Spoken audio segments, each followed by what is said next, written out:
کیا آپ جانتے ہیں کہ قرآن مجید کس نبی پر نازل ہوا؟ کیا آپ کو معلوم ہے کہ قرآن سے پہلے اللہ تعالیٰ نے اور کون کون سی کتابیں نازل فرمائی تھی؟ کون سی کتاب کس نبی پر نازل ہوئی؟ قرآن مجید کی کتنی منزلیں ہیں اور قرآن مجید کے کتنے پرس یعنی سپارے ہیں؟ اور سب سے اہم سوال، قرآن مجید آخر نازل کیوں کیا گیا؟ اگر آپ ان تمام سوالوں کے جواب جاننا چاہتے ہیں تو اس ویڈیو کو آخر تک ضرور دیکھیے، کیونکہ آج ہم قرآن مجید سے جڑی ہر اہم بات آسان الفاظ میں سمجھنے والے ہیں۔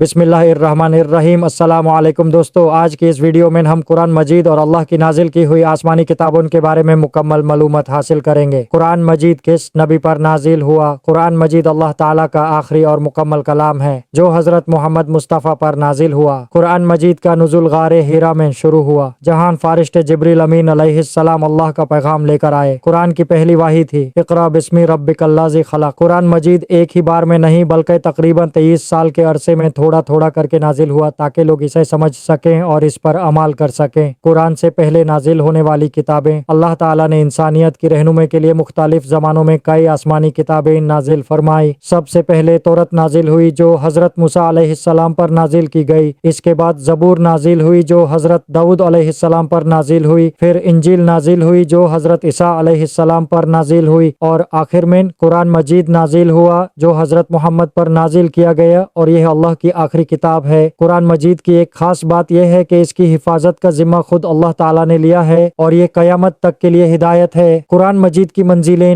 قرآن مجید کو آسانی سے پڑھنے اور سمجھنے کے لیے اسے منزلوں میں تقسیم کیا گیا ہے۔ قرآن مجید کی کل 7 منزلیں ہیں۔ منزل کا مطلب ہوتا ہے قرآن کا وہ حصہ جو روزانہ تلاوت کے لیے مقرر ہوتا ہے۔ قرآن مجید کے پرس یا سپارے، اسی طرح قرآن مجید کو پرس یا سپاروں میں بھی بانٹا گیا ہے۔ قرآن مجید کے کل 30 پرس ہیں۔ اس تقسیم کا مقصد یہ ہے کہ لوگ آسانی سے قرآن پڑھ سکیں، اور خاص کر رمضان کے مہینے میں روزانہ ایک پارہ پڑھ کر پورا قرآن مکمل کر سکیں۔ قرآن مجید کیوں نازل ہوا؟ قرآن مجید صرف تلاوت کے لیے نازل نہیں ہوا بلکہ یہ پوری زندگی گزارنے کا طریقہ سکھاتا ہے۔ قرآن ہمیں اللہ کی پہچان دیتا ہے، نبی کریم کی اطاعت کا درس دیتا ہے، اچھے اخلاق سکھاتا ہے، انصاف، صبر اور شکر کا پیغام دیتا ہے، اور ہمیں آخرت کی تیاری کا راستہ دکھاتا ہے۔ قرآن مجید صرف الفاظ کا مجموعہ نہیں بلکہ پوری انسانیت کے لیے رحمت ہے۔ اگر آپ کو یہ ویڈیو پسند آئی ہو تو اسے لائک ضرور کریں، اپنے دوستوں اور گھر والوں کے ساتھ شیئر کریں، اور ایسی ہی اسلامک ویڈیوز کے لیے چینل کو سبسکرائب کرنا نہ بھولیں۔ اللہ تعالیٰ ہمیں قرآن مجید کو سمجھنے، اس پر عمل کرنے اور اپنی زندگی کا حصہ بنانے کی توفیق عطا فرمائے۔ آمین۔